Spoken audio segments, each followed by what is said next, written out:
यदि तपाई विदेश जानको लागि पुलिस रिपोर्ट बनाउने सोचमा हुनुहुन्छ तर कसरी बनाउने, कसरी अनलाइन मार्फत फारम भर्ने भन्ने बारेमा थाहा छैन भने आजको मेरो यो भिडियो तपाईको लागि एकदमै महत्त्वपूर्णको भिडियो हुनेछ। त्यसैले आजको यो भिडियोलाई अलिकति पनि स्किप नगरिकन कृपया पुरा हेर्नुहोला। यदि तपाई मेरो च्यानलमा नयाँ हुनुहुन्छ भने यस्तै जानकारीमूलक भिडियो र कानुनसँग सम्बन्धित भिडियो हेर्नको लागि, कानुन सम्बन्धी कुराहरू थाहा पाउनको लागि सब्स्क्राइब चाहिँ गर्न नभुल्नु होला है त। आजको मेरो यो भिडियोमा मैले चाहिँ तपाईहरुलाई तपाईहरुको आँखा अगाडि नै कसरी फारम भर्ने भनेर चाहिँ प्रमाण सहित सबै कुराहरू म यहाँ भरेर नै मेरो ल्यापटपको स्क्रिनमा भरेर नै देखाउने छु। तपाईले त्यसैलाई फलो गर्नुस् अनि कसरी प्रमाणपत्रहरू आउँछ त्यो पनि म तपाईहरुलाई लाइभ यहाँ देखाउने छु। तपाईहरुले चाहिँ त्यही कुराहरूलाई फलो गरेर त्यसैलाई दोहोर्याउनुस्। तपाईहरुले चाहिँ आफैले घरमा नै बसी चाहिँ पुलिस रिपोर्ट प्राप्त गर्न सक्नुहुनेछ। यति भन्दै म अब अलिकति पनि लेट नगरिकन सिधै म मेरो ल्यापटपको स्क्रिनमा लिएर जान गइरहेको छु है त। सर्वप्रथम त गुगलमा गएर online police clearance registration system type गरी सर्च गर्नुहोला। यसरी सर्च गरिसकेपछि चाहिँ नेपाल पुलिसको जुन गभर्नमेन्टको साइट छ यो साइट खुल्छ। त्यसमा चाहिँ लगइन र रजिस्टर लेखेको हुन्छ। हामीले पहिलो पटकको लागि रजिस्टरमा गएर चाहिँ क्लिक गर्नुपर्ने हुन्छ। त्यस पश्चात चाहिँ फेरि अर्को एउटा पेज खुल्छ, हेर्नुस्।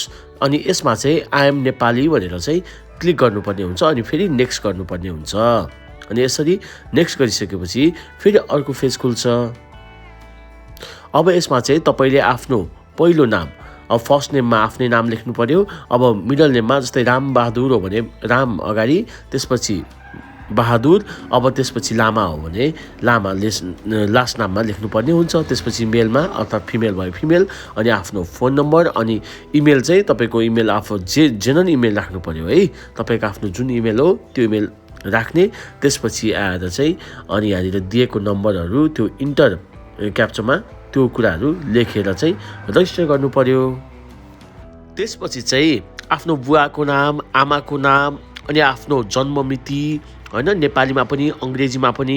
त्यस पश्चात आफ्नो पासपोर्ट साइजको फोटो, पुलिस रिपोर्ट बनाउनुको कारण, त्यस्तै गरेर तपाईको नागरिकता चाहिँ प्रदेश जारी भइसकेपछि जारी भएको हो कि प्रदेश जारी हुनुभन्दा अगाडि नै जारी भएको, यो कुरामा सिलेक्ट गरेर यदि त्यो हो भने नयाँ फर्मेटमा छ भने नयाँ फर्मेट सिलेक्ट गरेर कहाँबाट हो त, बागमती हो भने बागमती, गण्डकी हो भने गण्डकी, यो सबै सिलेक्ट गरेर त्यस्तै अनुसारको ठेगानाहरू राखेर अनि आफ्नो चाहिँ कुन देशको लागि तपाईँ अप्लाई गर्दै हुनुहुन्छ त्यो सबै देशहरूको नाउँ पनि यहाँ राखेर चाहिँ डिटेलमा सबै राखेर आफ्नो नागरिकताको अगाडिको र पछाडिको फोटो पनि अट्याच गरेर, त्यसपछि आफ्नो पासपोर्टको नम्बरहरू अनि त्यसपछि आफ्नो पासपोर्टको जुन फोटो अगाडिको जुन फोटो छ त्यो पनि खिचेर त्यहाँ अट्याच गरेर चाहिँ अनि सबै कुराहरू एकचोटि सरले हेरेर चाहिँ नेक्स्ट गर्नुपर्ने हुन्छ।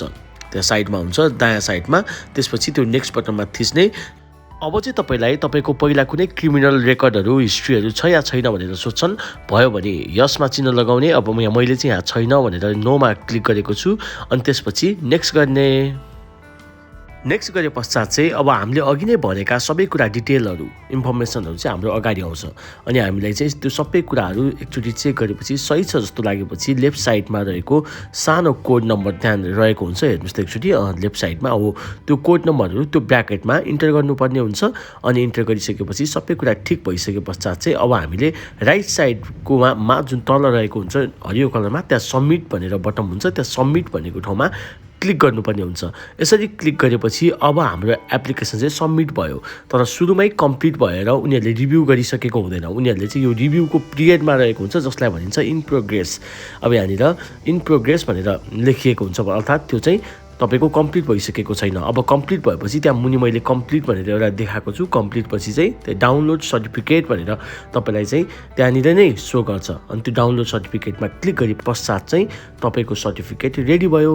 अनि डाउनलोड गर्ने अनि तपाईले चाहिँ जहाँ दिनुपर्ने छ त्यहाँ दिने है। आई होप आजको यो भिडियो पनि तपाईको लागि चाहिँ एकदमै हेल्पफुल भयो होला। यदि तपाईलाई साँच्चै नै भिडियो हेल्पफुल भएको छ, सहयोगी भएको छ भने अनि सब्स्क्राइब गर्न चाहिँ कन्जुस्याइ नगर्नु है त। अनि लाइक गर्न पनि कन्जुस्याइ नगर्नुहोस्, कसैलाई सेयर गरेर जानकारी पनि दिनु होला। यति भन्दै म यहाँबाट बिदा हुन्छु। हस्, धन्यवाद। जय नेपाल, जय देश अनि जय कानुन।